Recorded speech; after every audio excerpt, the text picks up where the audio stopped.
Meus irmãos, a paz do Senhor Jesus, sejam todos muito bem-vindos aqui no canal Ponto de Partida. Chegamos na lição de número 12 da nossa revista Betel Dominical, da editora Betel. E hoje iremos comentar sobre o tema O Movimento Pentecostal e a Obra Missionária, levando o fogo de Deus às nações. E eu quero aproveitar para lhe convidar a estar conosco agora, domingo, às 9 horas da manhã, ali na nossa igreja em Pirituba, Adebras Pirituba, onde nós servimos ao nosso Senhor Salvador Jesus Cristo. Você que estiver aqui na região de Pirituba ou estiver passando por ali, é muito bem-vindo para domingo às 9 horas da manhã estar conosco para aprender um pouquinho mais na palavra do Senhor. Então, como de costume, eu peço que você curva sua cabeça e vamos juntos falar com o nosso Pai. Pai, obrigado pela oportunidade que o Senhor nos concede. E eu peço que o Teu Santo Espírito venha nos ensinar aquilo que precisamos aprender. É o que eu te peço e te agradeço em nome do Senhor Jesus. Amém. Vamos lá, meus irmãos, nossa penúltima aula deste primeiro trimestre. Tivemos um trimestre abençoado, aprendendo sobre o movimento pentecostal. Hoje, lição de número 12. O movimento pentecostal e a obra missionária levando o fogo de Deus às nações. Texto áureo. E disse-lhes: Ide por todo o mundo e pregai o evangelho a toda criatura. Marcos 16:15. O ide que nós temos do Senhor Jesus, esse ide, ele é uma ordenância do Senhor Jesus aos seus discípulos, aqueles que são chamados, que são vocacionados a exercer a obra do Senhor Jesus. E o interessante é que este ide não significa apenas você sair de uma localidade onde você está, você sair de sua região e ir para outra região para levar a palavra de Deus. Mas esse ide, ele representa o chamado do Senhor Jesus à pessoa, o chamado para representá-lo, o chamado, a ordenância. Esse ide é a ordenância do Senhor Jesus aos seus discípulos, que ele ordena o quê? A transmitir as boas novas de paz, transmitir a mensagem de amor, transmitir uma mensagem de esperança. Então esse ide do Senhor Jesus, ele está condicionado a você ser um representante dele aonde você estiver, para que as pessoas possam olhar para você e ver que você representa o Senhor Jesus, ver o Senhor Jesus ele sendo manifesto através da sua vida. Sabe aquela expressão que nós temos, a pessoa é um homem de Deus, aquela é uma mulher de Deus, aquele é um homem de Deus, os embaixadores de Cristo. É você representar o Senhor Jesus. Como que nós representamos o Senhor Jesus? A pessoa ela é tão cheia do Espírito Santo que as ações que ela tem em sua vida, em determinados momentos, é a mesma atitude e ação que o Senhor Jesus teria. Isso, em tese, é você receber o ide, você entender o ide. É agir como Jesus agiria. É transmitir a palavra como Jesus transmitiria. É falar como Jesus falaria, se estivesse nessa situação. Então, em tese, isto é o que significa o ide. Ide e pregai o evangelho a toda criatura. Ou seja, ide e seja o meu imitador. Lembra quando Paulo diz: sejam meus imitadores como eu sou imitador de Cristo? O ide se resume a isso. É você representar o Senhor Jesus aonde você estiver. Verdade aplicada. O discípulo de Cristo deve estar comprometido com o anúncio do evangelho no poder do Espírito Santo, para a glória de Deus e até que Cristo venha. Comprometido com o anúncio do evangelho no poder do Espírito Santo. Não é em palavras persuasivas, não é em inteligência humana, não é em técnicas, não é em ferramentas, mas no poder do Espírito Santo. Lembra quando Paulo diz lá em 1 Coríntios, no capítulo 2, quando Paulo diz que ele chegou ali para ministrar não em palavras persuasivas, mas no poder do Espírito Santo? Ou seja, é necessário você estar cheio para realizar alguma obra. Senão, meu irmão, você irá querer fazer a obra de Cristo apenas com ferramentas humanas.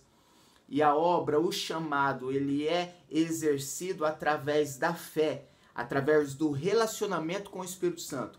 Então seja cheio antes de fazer, não espere se encher no decorrer da caminhada, mas se prepare, se encha antes de ir, porque o evangelho, o crescimento da igreja, a realização do chamado, ele consiste no poder do Espírito Santo, não em técnicas humanas, em ferramentas cognitivas. Nosso texto de referência está em Atos, capítulo 8, do verso 26 até o verso 35. Vamos lá, tópico número 1. O Espírito Santo direciona a obra. Aqui, meu irmão, eu quero trazer um ponto de... uma referência, um ponto de partida sobre este assunto, condicionando ele ao líder. É o Espírito Santo que direciona a obra. Meu irmão, você que é líder, você que exerce uma função de liderança, ao qual existem pessoas que estão atentas ao seu direcionamento, esteja alinhado com o Espírito Santo. Não faça nada da sua cabeça. Tudo que você for fazer, primeiro apresente o projeto ao Senhor Jesus. Espírito Santo, estou com uma ideia, é isso. É o Senhor que está colocando esse desejo, esta visão, essa orientação em mim, ou está vindo da minha cabeça, ou está vindo de mim mesmo. Antes de qualquer decisão, líder, consulte ao Espírito Santo, porque é ele que direciona. Se for da vontade dele, se ele vê que é algo que irá ser benéfico para o trabalho, você irá sentir paz, irá sentir tranquilidade. Agora, se é algo da sua mente, pergunte ao Espírito Santo que ele te direciona a melhor decisão tomar. 1.1. O Espírito Santo capacita. Os que professam a fé em Cristo têm sido perseguidos em diferentes partes do mundo, desde o início da igreja, Mateus 5,17. Meus irmãos, nós sabemos que a capacidade vem de Deus, ele capacita os chamados. A unção, ela é a ferramenta que nos dá capacidade para exercer uma função. Então, quem nos capacita é o Espírito Santo. Quando você é enviado, ele te dá a unção necessária para realizar aquela obra. Ele te dá a unção necessária para realizar aquilo que precisa ser feito. E a perseguição, meus irmãos, o problema, a luta, isso acompanha o chamado. O sofrimento acompanha. Lembra quando Paulo tem aquela visão que uma pessoa diz para ele, atravessa a Macedônia, vem, atravessa a Macedônia. É Deus direcionando ele o que ele deveria fazer. Quando ele chega na Macedônia, ele vai dizer lá que ele estava com temores por dentro e tribulações por fora, em lutas por fora. Ou seja, o próprio apóstolo Paulo vivendo temores e angústias, medos e tribulações, quando o próprio Deus enviou ele para aquele local. Então, quem diz que o trabalho não é árduo, quem diz que o ministério não vai ter sofrimento, está equivocado no seu pensamento. O ministério, ele é sofrido, tem dificuldade. O ministério, ele gera dor, ele gera angústia. Mas a satisfação de estar na liderança e exercendo, a satisfação de estar no caminho que Deus determinou, de estar exercendo a obediência, isso não tem preço.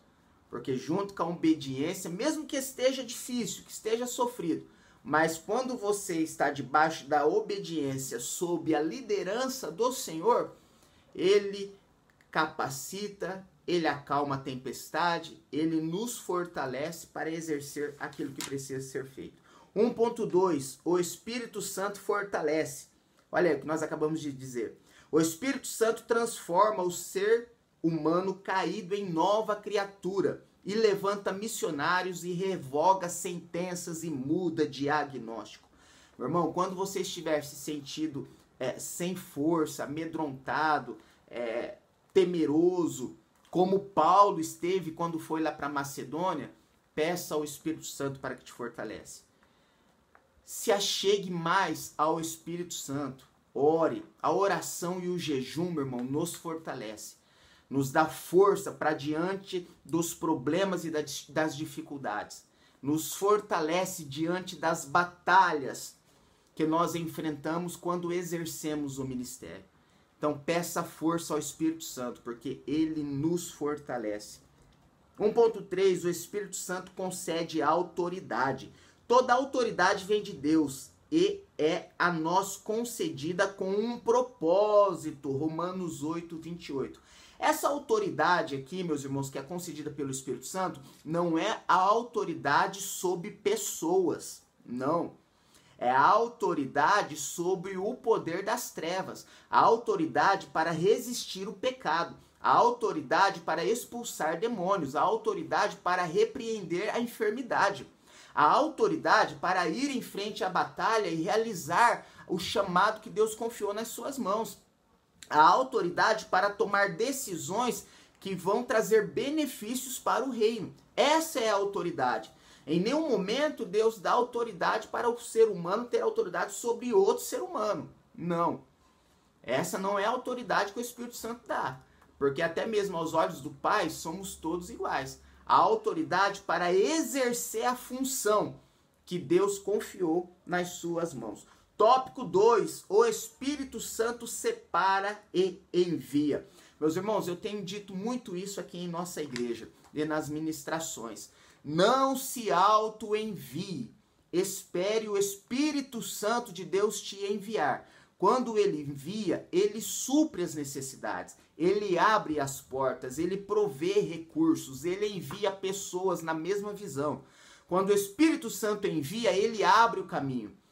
Agora, quando a pessoa se auto-envia, aí, meu irmão, fica mais difícil, fica mais pesado. Os problemas se tornam mais fortes, porque não é o momento, não é o tempo. O Espírito Santo, ele envia na hora certa. Então aguarde, não force uma porta que Deus ainda não abriu. Não force uma estrada a qual ainda não foi pavimentada pelo Espírito Santo. Espere o Espírito Santo pavimentar a estrada que você vai trilhar. Porque aí já vai estar tudo tranquilo, vai estar tudo em paz e tudo certo. 2.1, a necessidade da obra missionária, que nós já falamos sobre isso. E o 2.2, ser separado. O Espírito separou e enviou o apóstolo Paulo. Meus irmãos, existe um grande ato entre ser separado e ser enviado. A pessoa, geralmente, ela nunca é separada e já é enviada. Há algumas exceções, mas o princípio, a forma que tem que ser, aquilo que nós vemos, de acordo com o que já aconteceu no passado, é a pessoa é separada, existe um hiato, é preparada nesse decorrer, após o preparo, ela é enviada. Não tem como você enviar uma pessoa sem preparo. Por isso que é muito importante, se você já tem uma promessa, se Deus já disse que irá realizar algo na sua vida, meu irmão, se prepare. Esteja preparado, busque recursos, busque intimidade com Deus, busque força ao Espírito Santo para quando estiver diante dos problemas. Inclusive, muitos problemas fazem parte do preparo que Deus tem para a nossa vida. Geralmente o ser humano ele é preparado nos problemas. Ele é preparado na luta, na guerra. Você enfrenta grandes, ou melhor, você vence grandes guerras quando já enfrentou grandes batalhas. Só se torna vencedor aquele que luta. E a luta traz dor, traz dificuldade, traz sofrimento, traz angústia. Esgota as nossas energias, mas para se tornar um vencedor, é necessário lutar. Então, meu irmão, se prepare, esteja preparado, entenda que primeiro você foi chamado, existe o período do preparo, para depois você ser enviado.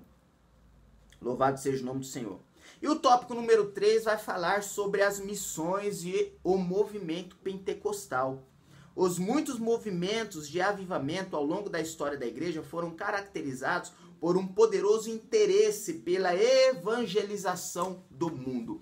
nós vemos no decorrer da história que todo grande avivamento ele foi plantado para que houvesse a obra missionária, para que missionários fossem enviados. Se você voltar a alguns vídeos e pegar até a nossa lição, na lição de número 5, fala sobre a obra missionária. E, claro, existem muitos exemplos, mas um dos exemplos que mais mexe comigo são os missionários morávios, aqueles que se vendiam como escravos para evangelizar os escravizados.